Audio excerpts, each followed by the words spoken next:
Hello everybody and welcome back to a brand new build on Spell Slam. I am super excited to be presenting this deck today. It's built around a brand new card from Zendikar Rising called Marauding Blight Priest, and this is a card that costs 3 mana for a 3/2 vampire cleric creature that has whenever you gain life, each opponent loses 1 life. It looks a lot like a vampire that was printed in the past, but this one is 3 mana, so it's way cheaper. It actually fits on a very aggressive curve, and there's already the perfect deck to fit it in, which was the mono white Soul Sisters list, which would pop up here or there, and it was a really fun list, but it was kind of missing that late game power, and it kind of lost to a lot of decks that were running fogs or tons of life gain of their own or tons of removal. So that Marauding Blight Priest inclusion I think is really going to make this deck stand out a lot more. So we've covered this Marauding Blight Priest. What is Soul Sisters? Well, Soul Sisters is based around 12 cheap creatures, which are Soul Warden, Soul's Attendant, and my 4 other inclusions are Suture Priest. Now these are, in my opinion, the best of the Soul Sisters package. There are other creatures that do similar things, but Soul Warden and Soul's Attendant in particular are very powerful because they also trigger whenever your opponent plays creatures. So you can gain a lot of life very quickly with this card. Suture Priest is 2 mana for the same 1/1 stats. However, instead of gaining life whenever your opponents play creatures, they lose life whenever they play creatures. But you still get the same life gain effect from playing your own creatures. So there are 2 ways that people build Soul Sisters decks usually. One is with creatures like Squadron Hawk and other creatures that make creatures when they come into play. I went for the token route, which I think is a little bit more powerful because it offers tokens that have evasion, which I think is really strong. So we've got 4 copies of Doom Traveler, and while obviously this is not a creature that has evasion, the token that it makes when it dies has evasion, and this helps us stay alive against edicts and helps us chump block a little bit more effectively and makes that evasive flyer that lets us get in for some damage later on. Next, we've got Battle Screech, which is probably the main reason to go for the token strategy. This is 4 mana for a sorcery that makes 2 1/1 white bird creature tokens with flying. And not only that, but you can tap 3 untapped white creatures you control to make 2 more birds right away. So what's cool about this is that you can use the birds that you made with the first copy of Battle Screech to pay for its own flashback cost. So really, you only need 1 other white creature to help pay for it, which is easily doable. So this is essentially 4 mana for 4 1/1 white flyers, which is amazing stats. Then we have 4 copies of Triplicate Spirits, which is a 6 mana sorcery that makes 3 white spirit creature tokens with flying. However, it has Convoke. So a little bit like Battle Screech, you can help pay for the cost of this spell with other creatures that you have in play. And this works really well with the Soul Sister strategy because you don't really want to be attacking or blocking with your Soul Warden, Soul's Attendant, or Suture Priest because they're quite fragile to begin with. So they can help pay for this spell. You can often be casting this Triplicate Spirits for 3/2 mana usually. And then I have a single copy of Sen's Enlistment, which helps us in the late game, if ever we get there, to create 2 1/1 white Kithkin creature tokens. They don't have any evasion, but this spell has Retrace, which means that you can cast it from your graveyard by discarding a land card in addition to paying its other costs. So quite good in the late game, lets us kind of go over the top against control decks. Other than that, in order to help our creatures get through, we've got Remotion Rally, which is a 4 mana instant, but if we control the planes, we can tap an untapped creature we control rather than pay this spell's mana cost. And keep in mind, this can be any creature. It doesn't have to be a white creature. It gives all of our creatures +1/+1 until end of turn.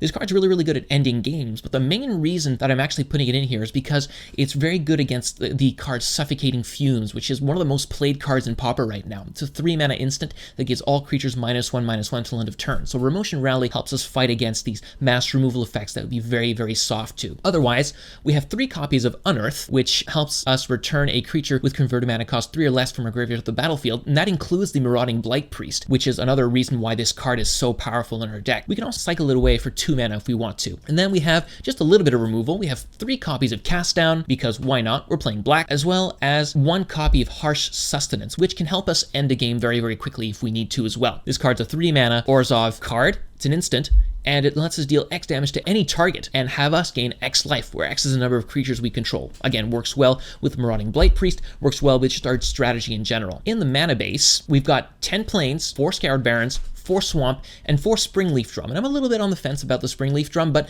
it's my way of having more untapped swamps in the deck without actually having swamps in the deck. So this Springleaf Drum, you can play it on turn 1, turn 2, play a Soul Warden, then use it to play another Suture Priest or a Doom Traveler and a Soul's Attendant, for example. So it makes things a lot more flexible. And then on turn 3, we can actually play a Marauding Blight Priest and another creature if we want to, and then kind of roll from there. And this would be untapped black mana if we ever top deck it. So it's actually quite a powerful option for us. In the sideboard, we've got 2 copies of Field Surgeon. I'm feeling okay about this card. It doesn't help us against a lot of the mass removal that's being played right now, like Suffocating Fumes, for example. So I'm not quite sure how good this card is going to be, but it's very, very good in the creature matchups like Stompy and Slivers, for example. We've got 3 copies of Lumathread Field. It gives all of our creatures +0/+1, and it has Morph, so you can actually play it as a creature. I've done this a few times in my practice games, and then turn it up whenever an opponent tries to use removal on it. We've got 2 copies of Prismatic Strands, pretty typical card to have in this matchup. Acts as a fog most of the time, can be a very good combat trick, and it has a free flashback cost of tapping an untapped white creature we control. Other than that, we've got 4 copies of Castigate. White-black sorcery lets us take a non-land card from an opponent's hand and exile it, so it doesn't even go to the graveyard. So it can be quite good against Tron decks, can be quite good against most control decks. And then finally, we have 4 copies of Sundering Growth. Basically costs white for an instant, and we get to destroy any artifact or enchantment and then populate, so we get to have that extra bird or spirit token to help us get in for more damage.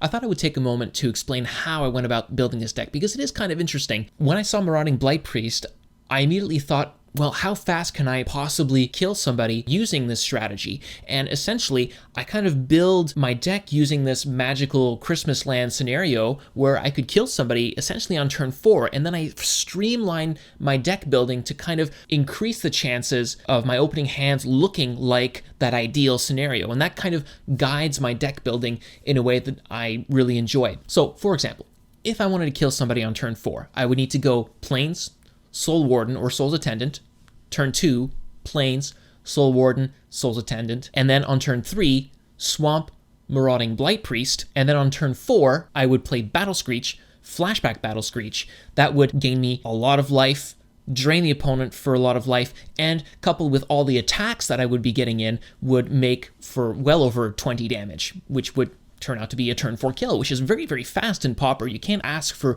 much faster than that. And while this scenario is not very, very likely, it can happen with the right draws. I would assume that this kind of scenario would happen well under 2% of the time. And it also assumes that you don't have any interaction on the part of your opponent, which is highly unlikely.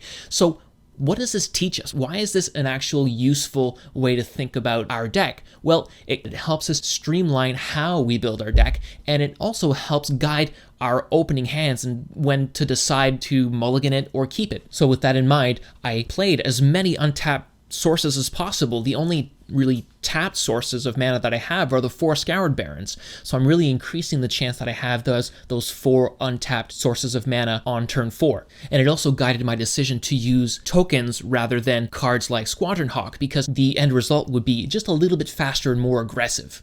Anyway, I hope you guys enjoyed this, and we will see you in the games.